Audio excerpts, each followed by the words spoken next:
Mimpi ngeri Iran baru sahaja menjadi kenyataan dan ia berlaku tepat selepas Amerika Syarikat menempatkan kapal induk ketiga di rantau Timur Tengah serta meningkatkan tekanan terhadap Teheran ke tahap yang rejim itu tidak pernah lihat selama beberapa dekad. Pada hari Sabtu 25 April 2026, ketibaan USS George A.W. Bush di Lautan Hindi mengubah tahap keseriusan krisis. Ia bergabung dengan USS Abraham Lincoln dan USS Gerald R. Ford membentuk tiga kumpulan serangan kapal induk dalam kawasan Komando Pusat Amerika. Komando Pusat sendiri telah merekodkan George A.W. Bush berlayar di Lautan Hindi pada 23 April 2026.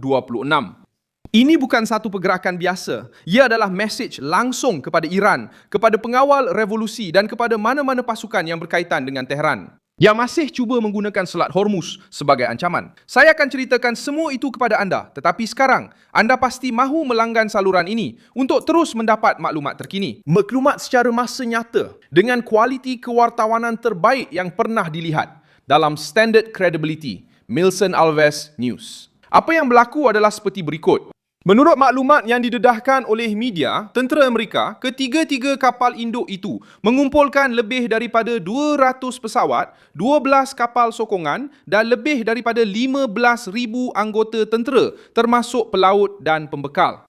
Ini adalah kali pertama sejak tahun 2033 kapal induk Amerika beroperasi serentak di rantau ini. Kali terakhir, Amerika Syarikat mengoperasikan 3 kapal induk serentak di Timur Tengah adalah pada tahun 2003 semasa permulaan operasi Iraq Freedom, iaitu pencerobohan ke atas Iraq. Pada masa itu, kapal induk Abraham Lincoln, Constellation dan Kitty Hawk beroperasi di Teluk Parsi, memberikan sokongan kepada serangan terhadap rejim Saddam Hussein. Antara 19 Mei dan 10 April 2003, pesawat yang dilancarkan dari 3 kapal induk ini telah menjatuhkan lebih daripada 3 juta paun munisi ke atas sasaran Iraq menurut rekod Rumah Putih pada masa itu. Oleh itu, pengulangan senario ini kini amat besar kesannya. Apabila Washington menumpukan 3 kapal induk di rantau ini, itu bukan rondaan biasa. Ia adalah satu amaran bahawa krisis telah memasuki tahap tekanan ketenteraan yang maksimum. Rápido, Bagdá caiu em 9 de abril. Rejim Saddam Hussein telah runtuh dan Amerika Syarikat mula mengawal rentak ketenteraan di Iraq.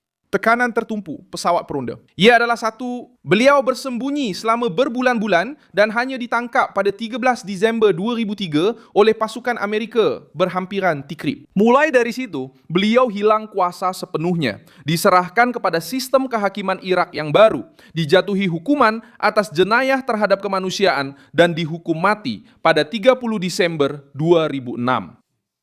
Maksudnya, apabila Washington menumpukan 3 kapal induk pada masa itu, tekanan bukan sekadar pada tahap ancaman semata-mata. Ia berakhir dengan kejatuhan sepenuhnya rejim Iraq dan Saddam keluar dari tampuk pemerintahan untuk menjadi tahanan.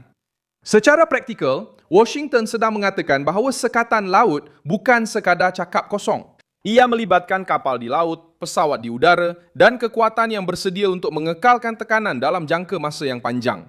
USS George H.W. Bush tiba selepas melalui laluan yang panjang dari Amerika Syarikat dan mengelilingi Afrika melalui Tanjung Harapan.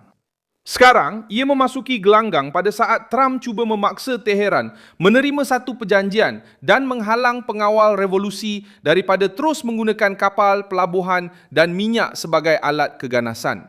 Di situlah mimpi ngeri Iran mula terbentuk. Armada Amerika membolehkan tekanan berterusan tanpa banyak celah.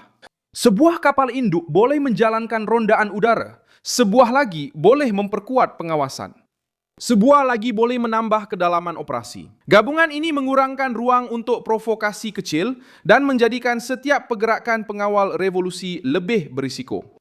Jika Iran cuba menyekat laluan, ia mungkin menghadapi tindak balas segera. Jika berundur, ia menunjukkan kelemahan. Jika menggertak, ia boleh didedahkan. Setiausaha Pertahanan Pete Hegseth menyatakan bahawa sekatan Amerika semakin meningkat dan 34 kapal telah dialihkan dalam operasi yang berkaitan dengan tekanan terhadap kapal-kapal yang dikaitkan dengan Iran.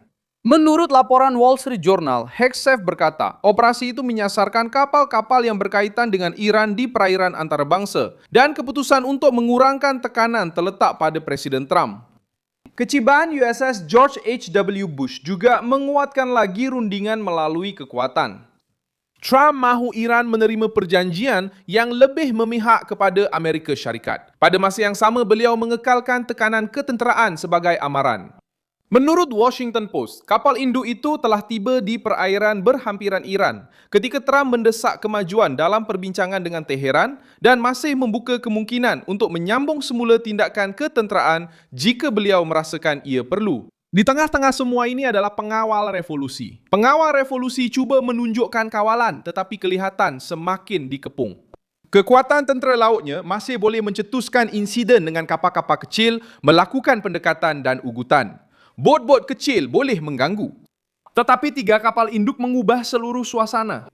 Itulah perbezaan antara mencetuskan krisis dan mengekalkan kempen tekanan. USS Abraham Lincoln membawa keupayaan serangan, pengawasan dan operasi udara yang canggih. Gerald R. Ford mewakili kelas paling moden dalam tentera laut Amerika. USS George H.W. Bush tiba untuk memanjangkan kehadiran pasukan dan menutup lagi ruang manuver Iran. Bersama-sama, mereka memberikan Amerika Syarikat keupayaan untuk mengekalkan pesawat, pengiring, rondaan dan tindak balas pantas secara bergile-gile secara tetap. Kehadiran ini juga memberi isyarat kepada sekutu dan pesaing. Kepada negara-negara teluk, Washington cuba menunjukkan bahawa mereka tidak akan meninggalkan laluan tenaga. Kepada Teheran, mesejnya ialah Selat Hormuz tidak akan dibiarkan di bawah kawalan pengawal revolusi. Kepada pasaran global, isyaratnya ialah Amerika Syarikat mahu memastikan pelayaran terus dilindungi oleh tentera, walaupun ia mungkin membawa kepada tempoh ketegangan yang lebih lama. Bahagian yang paling berbahaya bagi Iran ialah ancaman untuk menutup Hormuz itu sendiri kini boleh menjadi perangkap.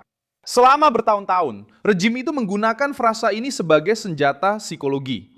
Sekarang, di hadapan 3 kapal induk, mereka perlu membuktikan sama ada mereka benar-benar boleh melakukannya atau hanya cuba menakut-nakutkan dunia. Jika mereka cuba menutupnya, mereka secara langsung mencabar satu kuasa yang jauh lebih hebat. Jika mereka tidak mencuba, ia menunjukkan bahawa ancaman mereka ada hadnya. Sebab itu, ketibaan kapal induk ketiga dianggap sebagai senario terburuk untuk Teheran. Rejim itu kehilangan kelebihan unsur ketidakpastian. Sebelum ini mereka boleh mengancam, menggerakkan bot laju dan bertaruh pada ketidakpastian. Sekarang, setiap pergerakan berlaku di bawah struktur Amerika yang jauh lebih besar dengan pemantauan, kuasa udara dan kapal-kapal yang bersedia untuk mengekalkan sekatan. Pengawal revolusi menjadi terdedah. Banyak gertak tetapi ruang gerak yang terhad. Krisis ini juga menunjukkan bahawa Trump mahu berunding, tetapi tidak mahu berunding dalam keadaan lemah. Armada itu berfungsi untuk tujuan itu. Ia meletakkan tekanan di atas meja sebelum sebarang perbincangan. Jika Iran menerima syarat yang lebih keras, Washington akan mengatakan tekanan itu berjaya. Jika Iran menentang, Amerika Syarikat sudah mempunyai kekuatan yang sudah ditempatkan. Apa-apa jalan sekalipun, Teheran tetap berada di bawah tekanan. Berita antarabangsa melaporkan bahawa USS George A.W. Bush telah tiba di tengah-tengah gencatan senjata yang rapuh dan sekatan yang telah mengalihkan puluhan kapal. Al Jazeera juga melaporkan bahawa ketiga-tiga kapal induk Amerika berada di Timur Tengah buat kali pertama dalam 23 tahun di tengah-tengah ketegangan yang meningkat dengan Iran. Akhirnya, fakta utama adalah mudah. Kapal induk ketiga telah tiba, sekatan menjadi lebih ketat dan Iran mempunyai kurang ruang untuk berhelah. Mimpi ngeri Teheran bukan sekadar melihat kapal-kapal Amerika di ufuk, tetapi menyedari bahawa tekanan kini menyasarkan minyak, wang, prestige dan kawalan agresif rejim. Jika pengawal revolusi mara, mereka akan membayar harga yang tinggi. Jika mereka berundur, itu menunjukkan keretakan.